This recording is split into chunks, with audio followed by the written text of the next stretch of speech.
Hi there and welcome to Bustthenet. Yes, these are the Kingstonian Diaries. It's a chance for me to get into a diffuse challenge where we take a club from the Van Rama National South or North. You pick a club, you got no badges, you try and get up as high as you can in the English leagues. And we're doing pretty well in our third season in the Premiership. Here we are. We're in the Champions League positions. We have lost the match already. We're going through a tough spell at the moment where reality is beginning to bite. Uh, I was pretty adventurous at the start of the season with some overload strategies. If you haven't seen them, you should. In our last match, I went overload, and now we're on a bad run. We just lost to Arsenal 3-1. I covered that in the last show.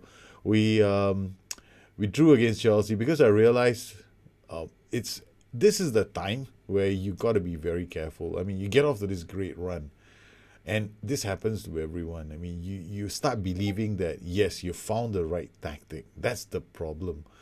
You haven't found the right tactic. Your players are getting used to the tactic. Your players are getting better. You may not even be re-rated yet. So you got to be very careful, and you've got to look at the period. When is this happening? So it's the December, the winter period, right? It's around this time that things slow down. The weather kicks in. Uh, uh, you might have a lot of games, and you got to be really careful. You got to manage this period really well. And at first I was ignoring it, and then this 3-1 loss against Arsenal reminded me that I need to focus on certain things. I'm getting ahead of myself.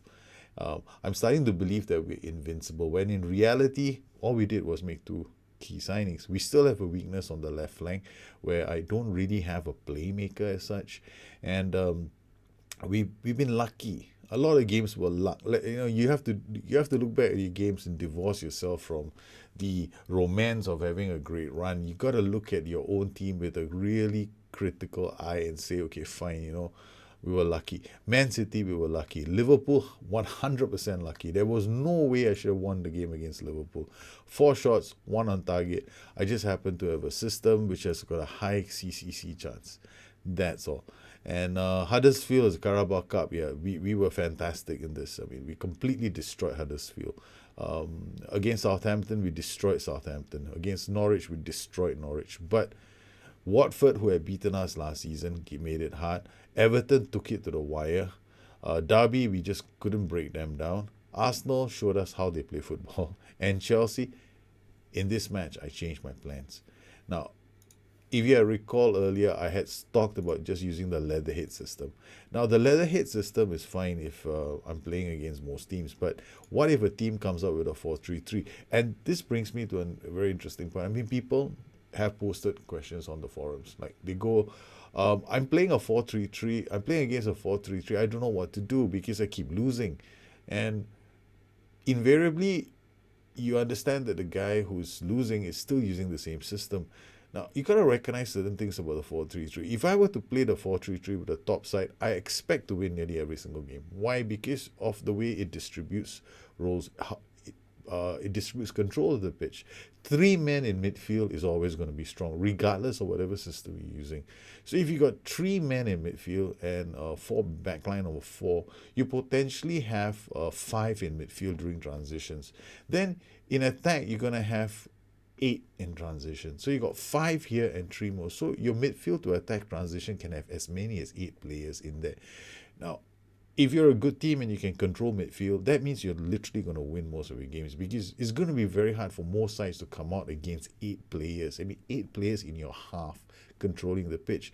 All you've got is 2 players on the counter, and if the ball gets out to them, they have to be good enough to hold the ball and come back. Now, the moment they get back to support you in attack, those 2 strikers, if you lose the ball during that transition, you're in trouble again. Because remember, it's the midfield to attack transition for the opposite team is 8 players.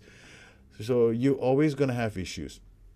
So when you play against a 4-3-3, you absolutely need to know whether your players can actually carry their weight.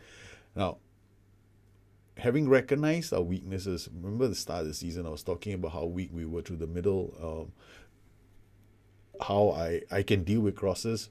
But once the ball is moved on the ground, we have an issue. Well, the same applies with a 4-3-3. If I lose the ball here, they cut back. I know that on the ground, my boys aren't that good. They can handle the cross, but they can't handle players cutting back. So whatever system I'm going to use has to have a DM. However, with a 4-3-3, you got this transition which involves 8 players. The dangerous thing is you got to cover those 5 slots. And I find that here, yes, I do have a slight cold, excuse me. The I like this to defend because this makes it more realistic for me. I mean, I could use Calamity, the Kingstonian Calamity system, but I want to have a chance of actually turning the game around and putting myself in a position where I can win the match. Now, this match was played quite well. We played quite well. 3 shots on target. We didn't lie down and die. The man of the match was Patricio. He's already expressed his desire to retire at the end of the season, so we've accepted it. I've tried to get him to reconsider, but he just wants to go. Well, okay. So we've come up with a plan, and I'm trying to forestall disaster. We're playing against Tottenham next in the Carabao Cup. And this is going to be interesting. Tottenham just offered me a job. And Tottenham are without a manager. They fired Joachim Low and are now in a very dangerous time where it's transitional. And we want to take advantage of this. Now, being a lower league side that's punching above its weight, I mean, I won't call ourselves a lower league side. We're a Premiership side now, but we are probably the worst Premiership side in the history of the Premiership. So we are punching above our weight. Now, it's really important that you start winning silverware as early as you can. And the best and easiest place to win it is the Carabao Cup, because the Carabao Cups are decided over 90 minutes. So whenever you play a game in the Carabao Cup, it will be decided on the day. There's no replay, not like the FA Cup. FA Cup is a lot harder because you can't go out there with a plan to draw, take it to extra time, penalty shootout, win, walk away, take a smile. Yes, take your pictures with the trophy. And hey, I've got myself a trophy. No. With the Carabao Cup, you've got a great chance because it's over 90 minutes or extra time, and the result will be decided the day. Last season, we ended up in the final. So I need to get a good Carabao Cup run going so that it also helps my reputation of the club, because reputation of the club will help you get players in. And we are right now in a transitional point. The moment I see that my club is able to put in a run like this where we've beaten some top sides, we can win games, and we're almost reaching the halfway point this season, and I've already got enough points on the board. I can safely say I'm not going to get relegated. Now I've got to seriously think about the future, because within 2 seasons this team is going to be a Champions League team. That much I do know. The earnings you get from being in a position in the top 8 and being in the bottom 8 is tremendous. So if we continue this fine form and finish in the top 8, I can safely say the following season will be in the Champions League, or at least in Europe.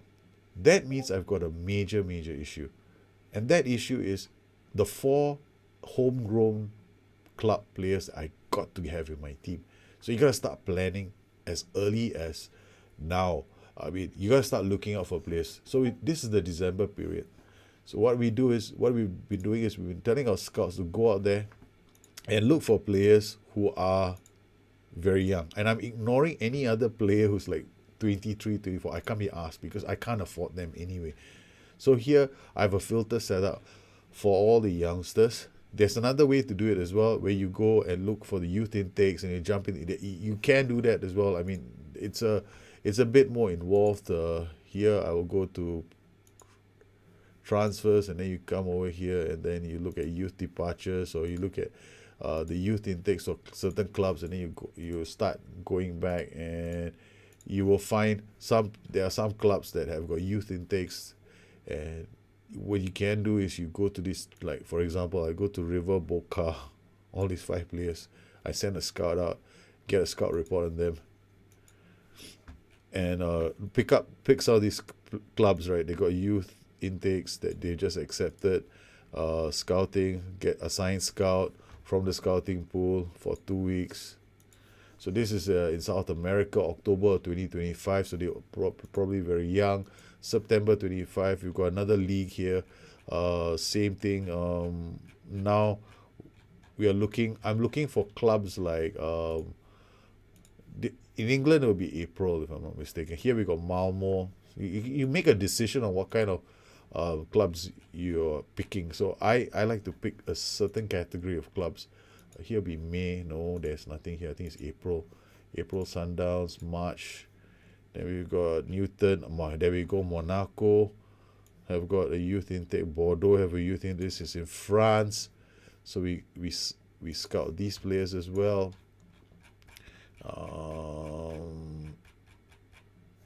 PSG.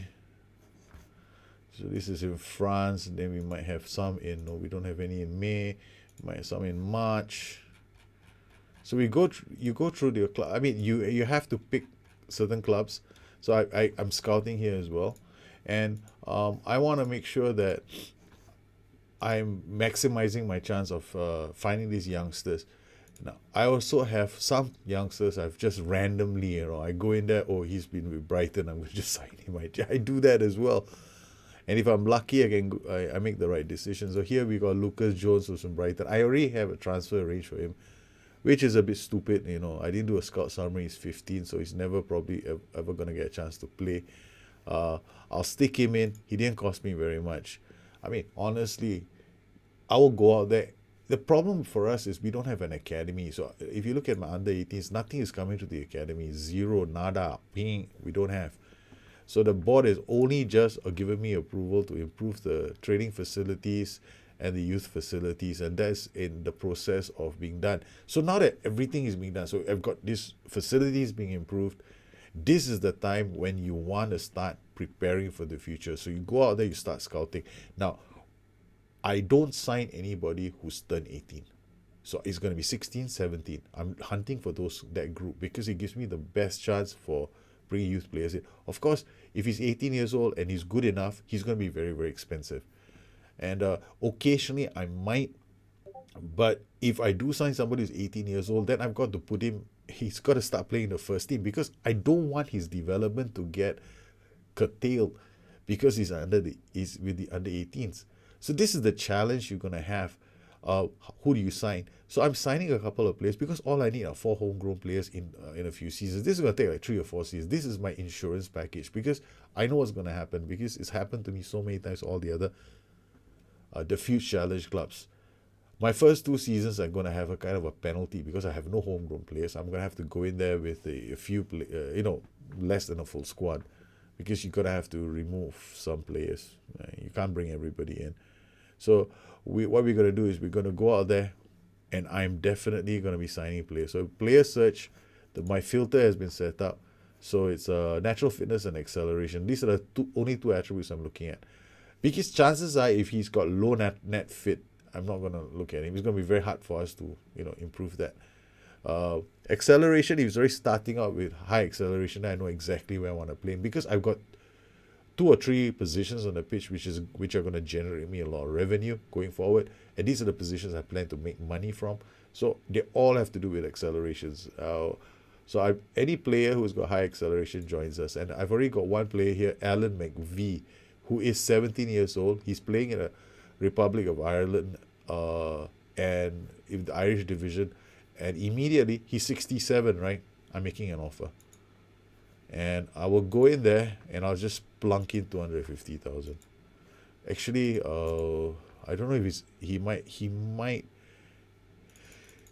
We'll just make it 350,000. I want to avoid the other downside of signing these players like that is they stick on that 40% revenue thing, and if they do that, then I have another issue.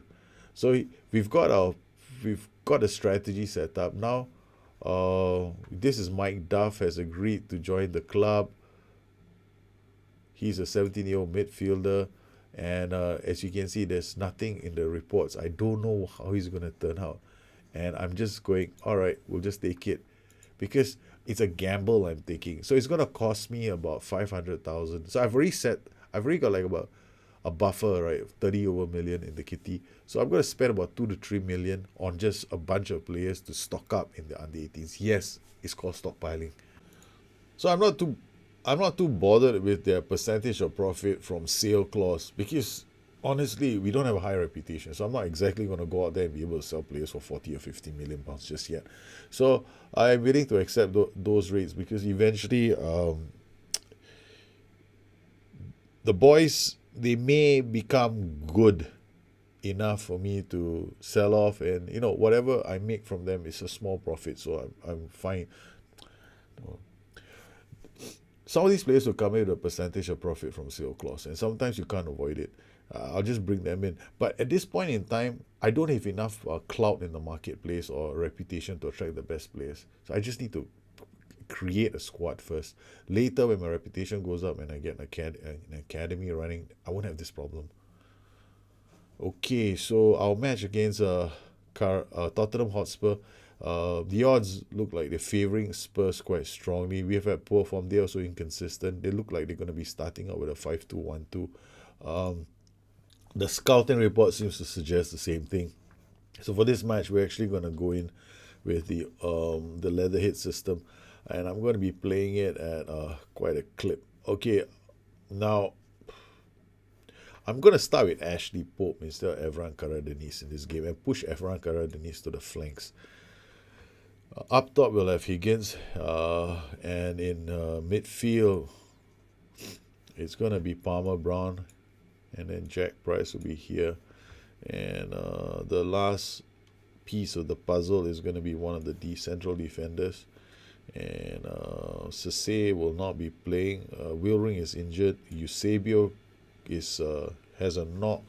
So actually, we're not going there with a full strength squad. Liam Cole is suspended. He's a major player for us. So this is going to be a slight problem for today's match. Wilring is injured as well.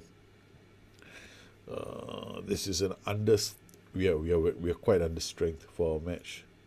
All right, here we go. Pontiso will play here. Okay. It's gonna be Tottenham Hotspur versus Kingstonian for the Carabao Cup. And we're all getting set. We've got nothing to lose. Exactly. Every single game is the same. We never have anything to lose. Alright, Palmer Brown with the great header. Price plays it back. He's over the top. Looking for Kyle Walker's Peters. Yes, the early blistering start that we are famous for. Evran Karadeniz, Kyle Walker Peters into the box. Palmer Brown, the halfback so high up the pitch. It's Higgins. He's offside. No, they cleared up danger. Boshnovich makes the clearance. It's again the man. He's done it again. Pope out to Higgins. This is a very, very quick start by Kingstonian. Palmer Brown to Hermes, crossing the ball into the box. Hermes is offside. Hermes now with the throw, rather with the free kick to Pontiso, to Karadeniz with a great pass to Pope. Pope shoots. Oh, it's just why Karadeniz could actually be a very good playmaker on that side of the pitch as well. So little debates I'm having with myself. Swallow to Kyle Walker Peters to Higgins. Higgins to Pope. Pope holds the ball up for Evran Karadeniz, who finds Hermes. Hermes down the line. Karadeniz squares it. It's man, oh my, oh shula pustamas. Damn it, we should have scored. Whatever I said doesn't make any bloody sense to me. Just random shit that's coming out from my mouth. So I sound like my son, who's about 3 years old, and he says all kinds of things. Nobody understands him. He speaks in his own language. It's a secret code that he has. All right, Kyle Walker's Peters. We are putting pressure on this team called Spurs, who are without a manager in this match. Mackie plays here at Dele Alli. They have offered me the job, yes, and I said no. But it was very tempting to go to Spurs and destroy them. Kyle Walker's Peters to Palmer Brown. Palmer Brown to Price. Price lays it up for Pope, who tries to set up one of the other players. There's so many players inside the box. I don't know who to look at. Kyle Walker Peters crossing it. Oh, there's another glorious opportunity for the K's. The K's look to assert themselves early in the quarterfinal. Evran Karadeniz back to Swallow. Swallow plays it out to Kyle Walker Peters. Comes inside with the ball. He looks for the pass, but he doesn't execute it well enough. Palmer Brown, Evran Karadeniz to Higgins. Higgins shoots a stupid. He's having a poor run at the moment. He's like 3 games, 4 games, 5, 3 or 4 games. I lost count how many games it is where he's failed to score. Juice Fontaine. How I wish it was corner to be defended. Palmer Brown. heads it away to Radek Antoine. Plays it out wide. And it's 14 minutes and it's been Kingstonian. Now Spurs are back. Dele Alli, Kyle Walker-Peters plays it back to Muric. Muric looks for Higgins. What a pass from the keeper. Finds Evran Karadeniz, who finds Pontiso. Pontiso looks out, sees Hermes free, who crosses it to Pope. Pope will look for Peters. Peters does the stupidissimo and decides to take a shot at goal. Louvers. What a name. My name is Louvers. Right. You sound like something I use at home on a window. Kyle Walker-Peters over the top. It's a header. Palmer Brown again. What a signing he's turned out to be. He's always in the right place at the right time. I hope that he continues to play like that for the next 90 minutes. Yeah, I hate saying, I should not sing praises of my own team. Because last year's Carabao Cup run, we'd always be defending for 90 minutes and then we hitting one shot over the top and we would score a goal. This is a different Kingstonian team. This is a hungry Kingstonian team. Pope with the boss. Nope. Higgins will be offside. Louvers to Mann to Mackie. Mann and Mackie in the same team. Bushnevich to Palmer Brown. Oh, I was just talking about Palmer Brown, wasn't I? You see what happens when you sing the praises of a player? The warning bells come. So now instead of talking about how well we play, we're playing like dog shit. Right? This is what I should say. We're playing terribly. Spurs are controlling the game. We really need to, recover. That's what I got to say. It may not be happening in the game, but bullshit is good. Oh my goodness. Can we do this? Because I've been having like 5 games that have been like this. We play well and then we can't win. Louvers. We're going through this spell at the moment where it's very easy for us. It's very easy for anyone, including me, to start doubting myself. I mean, the system works. Why the hell change it? It's just, I know what's wrong with this system. It is the playmaker's position. So if we can fix that, we should be fine. The second thing is I don't have any other striker apart from Callum Higgins. I've got Damien Phelan, I've got the rest, but they're not nearly as good. So Karadeniz is a fantastic DLF on support. I'm training him to be one. So for today's game, we've taken the chance and told Cummings to take a chill pill, chill in the corner, and not play. Instead, allow the playmaker's position to go to Karadeniz. I'm hoping that this decision proves right. Jack Price 6.6, a bit of a concern for me. Because I see things like that. And, we're all playing, everybody's 6.8, 6.9, and there's one 6.6. I start paying attention to that player. So you got to start looking at players like that and go like, okay, fine, let's see if he start making mistakes. And it's not like I have a lot of choices on the bench. I don't. So if he plays like shit, I've got like, okay, right, he's playing like shit. Let's do a shout from the side, concentrate or whatever. Man, what can you do? I've got a thin bench today. Oh yes, come on, give us the ball. Give us the ball. Okay, thank you for the ball. It's certainly a carnival atmosphere, and we got a striker on 6.5. Question mark, who is it? It could be Ashley Pope.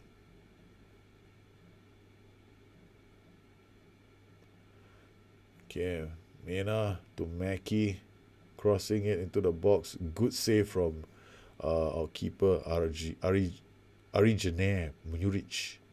So Callum Higgins is not having a good game. Now, the same thing happened for our match against what was that team again? Arsenal, I think. Yeah. And I made the mistake of not taking him off. So we're gonna take him off. See, 6.5. The rest are okay. Jack Bryce, I've got no choice. So team talk, time to give them a shelling. And then immediately remove Callum Higgins and bring on Damien Phelan. It's a change that we need to make. Phelan, Evra Karadeniz to Pontiso out. Hermes, get with the program. Start paying attention, mon. Hermes bags. Ever since he opened that Birkin shop, he's been like a different player. He's very, he's got this pompous diva attitude around the dressing room because he's making more money than all the players combined. Okay, they play this down the line. This should be the defender's ball if he does well. Okay, he does. Muric. Nice. Good football from Muric. Hermes and Karadenis both knew there was a problem. Pope. Why didn't Pope take the... This is the time when I wanted a player to take the shot. Pope with the ball. Pope to Karadenis. Karadenis will play this out to Hermes. Hermes, what a ball from him. It's Phelan! Damien Phelan! Damien Phelan has not scored. Yes, kind of knew that. But, okay, somebody's got the ball in the back of the net. It's a positive thing. Okay, Les Bracken is injured. Okay, now it's time for me to think about playing dirty football. But I'm playing overload mentality, so it's not really a good idea for me to... well, nobody's on yellow card, that's for sure. So we'll watch first. Evran Karadeni saw the pass, but Phelan didn't think that it was going to come to him. Amani to Roduk Antoine. Hits the ball. Price clears the danger only as far as it's a great chance, but he's offside. They make their substitutions. Yes, all their substitutions have been made. Bracken has also been taken off. Dele Alli. Okay, we'll keep this. They apparently don't like the intensity of our game. They're having to chase us around. Phelan to Pope. Oh, one other thing, right? I did change my training routine. Now I have fitness as for about 3 or 4 months. So this whole plan on going overload structured also coincided with me changing my training to a more focused training program. So I don't do balance now. I've got a training program. We do like 4 to 5 months of fitness training, which will help with work rate because we actually have a low work rate, and then after that we do tactical, attacking, and the rest. Damien Phelan, come on. He does cross it back to Evra Karadenis, who plays it out to Kyle Walker-Peters, who cracks a shot. We're not coming off overload. Ramadan to Radok Antoine.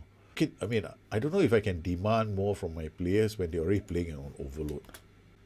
Ashley Poe is at 6.8, I can't think of. This guy's at 6.5. Sometimes you will see a rating, like for a player, right? If you're watching the screen and you're thinking about subbing a player out, you might see his rating go from 6.4 to 6.7 in a flash. Now, when that happens, do not take him off. The guy might be about to create a goal or score a goal. I've seen it happen a few times now. It's like a clear sign in the game. So keep your eyes on these ratings. All of a sudden, one of them might bump up. Oh, bloody hell! I was hoping he'd improve, but Jack Price is not playing too well. I got options like Robin Hubner, who's passing. Off the ball isn't that fantastic. Decisions are okay. Acceleration not that good. And then we got Dries Brunel, who might have to come on. His composure is a bit low, but that means I'm taking off the captain, which is not good. Walker-Peters. So I'm actually looking at his ratings to see that, he might, you never know. You never know. He might have a sudden spurt. Radok Antoine, out wide. He's on his own. He walks. He holds out the ball. Dele Alli. Bushnowicz says, thank you for the ball. It goes back to Dele Alli. Dele Alli brings it out wide. And it's a goal for O'Neill. Spurs have scored.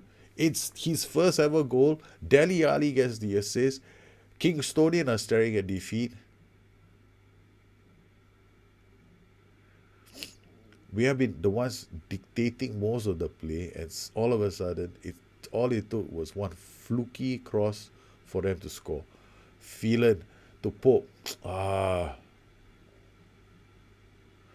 Bushnowicz. Palmer to Evran Karadenis. He plays it out to Price. Price out to Hermes.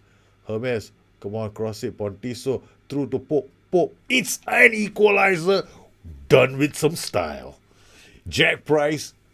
Yes, I was right. Don't take him off. Don't take him off. And he comes back with the equalizer. Evil laugh. Hermes, Pontiso. What a pass from him to Pope. Pope goes wide and Price is free. Oh, yes, you beautiful thing, you. This is the worst thing that could have happened to Spurs. Look at their conditioning now, it's 53%. Stewart. Stewart to Radak Antoine. Mackie takes a shot. Amrani. Sorry, not Armani.